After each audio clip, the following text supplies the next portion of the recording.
साबिक वजीर आजम और चेयरमैन पीटीआई वैसे तो ऐसी शख्सियत के मालिक हैं कि दुनिया में बहुत सारे लोगों ने उनको करोड़ों रुपए के गिफ्ट्स दिए हैं, करोड़ों रुपए के चेक्स दिए हैं, लेकिन कभी किसी ने पूछा नहीं, कोई सवाल जवाब नहीं हुआ। लेकिन एक ऐसा तोहफा है तोशाखाना का जो यकीनन इस वक्त साबिक वजीर आजम के गले की हड्डी बना हुआ है। मैं बात कर रहा हूं तोशाखाना केस के हवाले से, और तोशाखाना केस में 8 महीने ये केस चला है और बिलाखिर बिलाखिर बिलाखिर साबिक वजीर आजम ने 35 सवालों का जवाब देते हुए 342 का बयान कलमबंद करवा दिया है।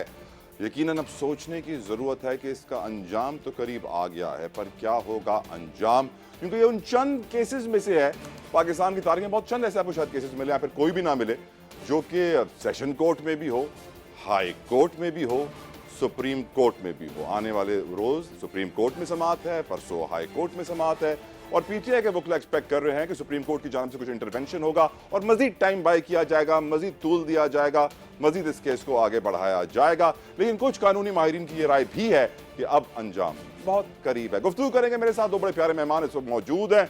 सिद्दीक जान किसी तारुफ के मोहताज नहीं है, यकीनन सीनियर सहाफी भी हैं, तज्जियाकार भी हैं। बहुत बहुत शुक्रिया सिद्दीक जान अपना कीमती वक्त हमें देने के लिए। हसनात मलिक साहब, आप भी बहुत सीनियर एक कोर्ट रिपोर्टर हैं, आपके हम बेहद मशकूर शुक्रगुजार मलिक साहब, आपने अपना कीमती वक्त दिया। सिद्दीक जान, इतने हीले बहाने ताखीरी हरबे 8 महीने केस चलता रहा, क्या अब आपको लगता है कि अंजाम करीब है, मंतकी अंजाम तक पहुंचने वाले हैं?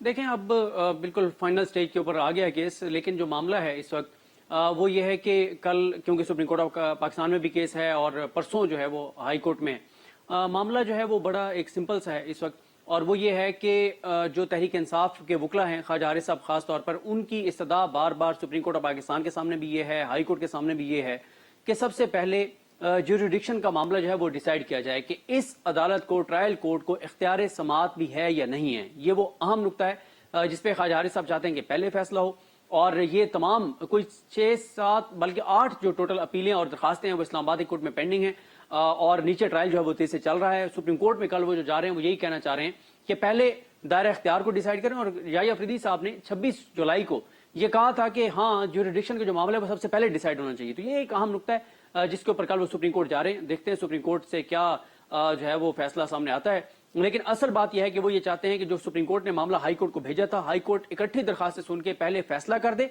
उसके बाद ट्रायल चला लें। राइट। हसनात मलिक साहब, अगर आपसे सवाल पूछा जाए कि क्या ट्रायल कोर्ट का ये दायरा इख्तियार है या नहीं, तो आप क्या जवाब देंगे? और पीटीआई वाले हमेशा ये भी कहते हैं कि इलेक्शन कमीशन ऑफ पाकिस्तान का भी मजाज नहीं है कि वो मुद्दई बने। Your response on it? देखिए, ये तो अब अदालत ने डिसाइड, इस्लामाबाद हाई कोर्ट ने करना है और सुप्रीम कोर्ट ने कि क्या ट्रायल कोर्ट को दायरा इख्तियार है या नहीं। लेकिन इतना अर्सा कोर्ट रिपोर्टिंग के बाद मलिक साहब आपको आइडिया तो होगा कि ऐसे केसेस आते हैं समाअत के लिए कि नहीं? देखिए, ये सब जुडिस मैटर है, हम इस पे अब किसी तरह भी ये नहीं कह सकते। लेकिन एक बात ये है कि जो जुडिशन का मामला है वो, जैसे याहिया अफरीदी के जिस तरह रिमार्क्स हैं कि वो पहले डिसाइड होना चाहिए, तो ये जो मामला है कि 120 दिन के अंदर अंदर इलेक्शन कमीशन को इस ये जो मामला था खाना का, इसमें इंटरवीन करना था या फैसला करना था, उसके बाद वो नहीं कर सकता। इस हवाले से जो ओपिनियन है वकला की, वो तकसीम है, और यही बड़ा ग्राउंड है इमरान खान के पास। मेरिट पे से ज्यादा उनका जुडिक्शन पे केस ज्यादा, बहुत से लोग कहते हैं, मजबूत है।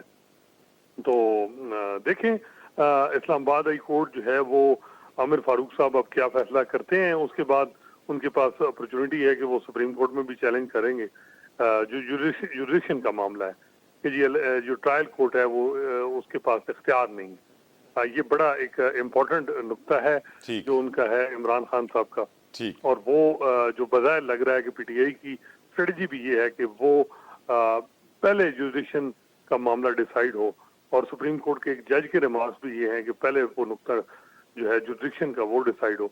तो कल अब देखना होगा कि कल बहुत इंपॉर्टेंट डे है कल मलिक साहब। अच्छा सिद्दीक जान, मैं आपसे पूछूं, बहुत सारे माहिर कानून ये कहते हैं कि it's an open and shut case, ये तो बहुत सिंपल केस है और ये डिलेइंग टैक्टिक्स यूज की जा रही है पीटीआई की जानिब से, क्या आप अग्री करते हैं? मुझे समझ नहीं आती कि ये बयानिया क्यों बनाया जाता है, क्यों ये बार बार कहा जाता है कि डिलेइंग टैक्टिक्स हैं। देखें, अभी हसनात मलिक साहब जो बात कर रहे हैं, अगर आप ऑर्डर उठा के देखें इस्लामाबाद हाई कोर्ट का, इस्लामाबाद हाई कोर्ट के ऑर्डर में क्या है? इस्लामाबाद हाई कोर्ट के ऑर्डर में chief justice Islamabad high court Aamir Farooq साहब ये लिखते हैं कि मेरे सामने ख्वाजा हारिस ने ये सुप्रीम कोर्ट और हाई कोर्ट के फैसलों के हवाले दिए हैं जिनके मुताबिक सबसे पहले ज्यूरिडिक्शन का मामला डिसाइड होना चाहिए।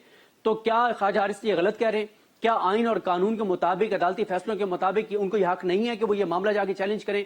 इस वक्त 6-7 मामला क्या इस्लामाबाद हाई कोर्ट में पेंडिंग है। सबसे पहले पेंडिंग है कि ज्यूरिडिक्शन है या नहीं है, अदालती फैसले मौजूद हैं कि सबसे पहले ज्यूरिडिक्शन का डिसाइड होगा कि इख्तियार समाअत भी है या नहीं है, दायरा इख्तियार है या नहीं है। दूसरा हारिस का यह है कि 120 दिन के बाद ये मामला खोला ही नहीं जा सकता था। तीसरा उनका यह है कि पहले मजिस्ट्रेट के पास जाना चाहिए था, फिर ये इधर सेशन कोर्ट में आना चाहिए था। चौथा उनका मामला यह है कि जो मेन गवाह हैं उनके दस्तखत मुख्तलिफ हैं, एक जगह पे कुछ और दस्तखत हैं, दूसरी जगह पे कोई और दस्तखत हैं। जब उनसे सवाल किया ख्वाजा हारिस साहब ने जिरा के दौरान कि ये बताएं कि ये आपके दस्तखत मुख्तलिफ हैं, उन्होंने कहा जी एक जगह मैंने इनिशियल्स किए हैं, एक जगह मैंने दस्तखत किए। उन्होंने कहा ये क्यों जी? उन्होंने कहा जिस डॉक्यूमेंट को मैंने कम अहम समझा उसके ऊपर मैंने इनिशियल्स किए, और जिसको मैंने इंपॉर्टेंट समझा उसके ऊपर मैंने दस्तखत किए, और जो कम अहम समझा वो किसको समझा? वो बयान हल्फी को समझा। बयान हल्फी तो सबसे इंपॉर्टेंट होता है। फिर एक और ख्वाजा हारिस साहब ने उनको बात कही कि ये बताएं गवाह साहब, जो मेन आप कंप्लेनेंट हैं, आपको ये इख्तियार दिया इलेक्शन कमीशन ने कि आप जाके और कंप्लेंट दायर करें, आप ये बताएं कि क्या आप कहीं और भी अपने इनिशियल्स किए हैं इस तरह के? उन्होंने कहा जी बिल्कुल किए हैं। उन्होंने कहा एक डॉक्यूमेंट प्रोड्यूस कर दे जहां पे आपने इनिशियल्स किए हों, एक डॉक्यूमेंट वो प्रोड्यूस नहीं कर सके। अगली बात, जज साहब इतराफ कर रहे हैं कि उनका फेसबुक अकाउंट है, पोस्टों के ऊपर वो कंट्राडिक्ट कर रहे हैं। तो ख्वाजा हारिस जो कह रहे हैं, क्या ये गलत कह रहे हैं कि दायरा इख्तियार को पहले डिसाइड कर लें, जज के बायस को डिस्कस पहले डिसाइड कर लें, जज की फेसबुक पोस्टों को पहले? यानी एक जज इतराफ कर रहा है कि उसका फेसबुक अकाउंट है, अब वो जो कह रहे हैं कि फेसबुक पोस्टें मेरी नहीं है, ये कौन डिसाइड करेगा? इसके ऊपर पहले होनी चाहिए ना तहकीकात। तो अगर आप 4, 5, 6 दिन के लिए रोक देंगे ट्रायल और आप पहले दायरा इख्तियार को डिसाइड कर लें, इख्तियार समाअत को, तो इसमें क्या गलत है? मुझे तो समझ नहीं आती है बयानिया।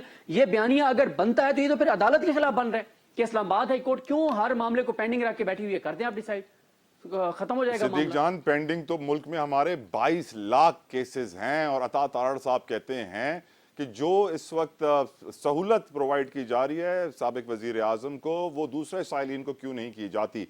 मलिक साहब, गवाहों को तलब किया गया है, कौन होंगे ये गवाह और आप इनकी इंपॉर्टेंस कितनी देखते हैं? देखिए जी, ये तो अभी उन्होंने लिस्ट नहीं दी, और कभी भी ट्रायल में जो वकील होता है वो इस तरह अपने कार्ड जो ओपन नहीं करता। वो कल ही जो वो ट्रायल कोर्ट। चले ये बताएं, कम से कम ज्यादा से ज्यादा क्या सजा आप देख रहे हैं? देखिए, सजा जो है वो की अहमियत उस तरह वैल्यू नहीं, असल चीज डिस्क्वालिफिकेशन है। सजा अगर टिल राइजिंग ऑफ नाअहली सबसे खतरनाक सजा है हुजूर। बिल्कुल, एक सियासतदान के लिए नाअहली बड़ी ये सजा है, कन्विक्शन की कोई अहमियत नहीं है। असल चीज है कि जब कन्विक्टेड हो जाता है बंदा तो वो नाअहल भी हो जाता है, ये असल इशू है। सिद्दीक जान, आपकी नजर में कम से कम ज्यादा से ज्यादा सजा क्या हो सकती है? देखिए, मुझे ये तो उसमें लिखा हुआ है कानून में कि जो सजा है वो मेरा ख्याल है कि 3 साल से ऊपर तो नहीं है, 2 साल से कम, और वो उसी दिन ही सस्पेंड हो जाएगी। सजा की अहमियत नहीं है, इस्लामाबाद हाई कोर्ट में सस्पेंड हो जाएगी। असल चीज है डिस्क्वालिफिकेशन की।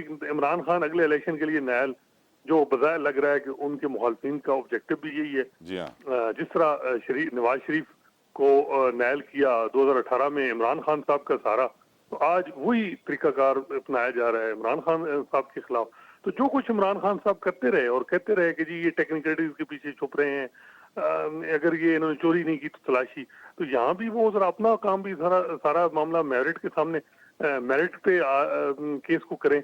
मेरा ख्याल है मेरिट पे केस इमरान खान साहब का कमजोर है। राइट और उनके टेनोर में ही उनको अंदाजा हो गया था कि केस उनका कमजोर। ठीक है, राइट मलिक साहब। सिद्दीक, मुझे ये बताइएगा, बहुत सारे लोग आज सवाल कर रहे हैं कि जो पिछले दौर में तलाशी मांगता था आज खुद तलाशी देने को तैयार नहीं, क्या कहेंगे आप?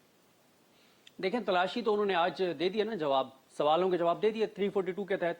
और दूसरी बात यह है कि भाई तलाशी अगर लेनी है किसी ने, क्या हम सब क्या कहते हैं कि अगर सड़क पे आपको पुलिस रोकती है तो आप बिल्कुल आप कानून को फॉलो करें। कोई प्राइवेट गार्ड है किसी के, वो मेरी तलाशी लेना चाहते हैं तो मैं क्यों दूंगा? मैं उन्हें कहूंगा कि पहले भाई आप अपना बताएं ना कि आप कौन हैं, आपके पास ये इख्तियार है भी या नहीं है कि आप मेरी तलाशी ले सकते हैं। तलाशी सब चीजें ओपन है, कौन सी चीजें हैं जो ओपन नहीं है? मसला यह है कि, और दूसरी बात यह है कि जो मैंने पॉइंट्स आपके सामने रखे हैं कि कोई वकील आकर कह दे, हसनात मलिक साहब से हम सीखते हैं, हसनात मलिक साहब खुद ये बात कह रहे हैं और दुरुस्त कह रहे हैं कि याहिया अफरीदी साहब, जिनके बारे में ये नहीं कहा जाता कि वो इमरान खान के कोई हामी जज हैं, क्योंकि आजकल एक बयानिया बन गया कि फलां फलां जज इमरान खान के हामी हैं, याहिया अफरीदी साहब ने कहा है कि पहले ज्यूरिडिक्शन का मामला डिसाइड होना चाहिए, तो कर दे इस्लामाबाद हाई कोर्ट की चीफ जस्टिस। अब मसला यह है कि अगर वो फैसला नहीं करेंगे दरखास्तों के ऊपर, तो ये ख्वाजा हारिस की बिल्कुल जायज बात है कि पहले इख्तियार समाअत को आप डिसाइड करें, पहले दायरा इख्तियार को डिसाइड करें, फिर आप कर लें ट्रायल। क्या मसला है? और जज साहब पोस्टों का जज साहब मान रहे हैं कि फेसबुक अकाउंट मेरा, क्या कोई जज फेसबुक अकाउंट इस्तेमाल कर सकता है? नहीं कर सकता। और वो मान रहे हैं कि मेरा फेसबुक अकाउंट है, लेकिन वो तहरीरी ऑर्डर में नहीं लिखते, ना ही चीफ लेकिन जस्टिस, ना सिद्दीक, बादाई कोर्ट एक के तहरीरी बाद ऑर्डर में एक सारे जजों पे एतराज भी तो करते जाते हैं पीटीआई वाले। नहीं, यहां मुख्तलिफ है। ये भी गलत बयानिया बनाया जाता है मीडिया पे, क्योंकि आजकल आपको पता है ना कि जरा बयानिया जिस तरह से बन रहे हैं यहां पे। मसला ये है कि नून लीग तो कहती है कि हमारा केस वो बेंच सुने जिसमें जस्टिस काजी फाइसा साहब, सरदार तारिक मसूद साहब और फलां जज हों।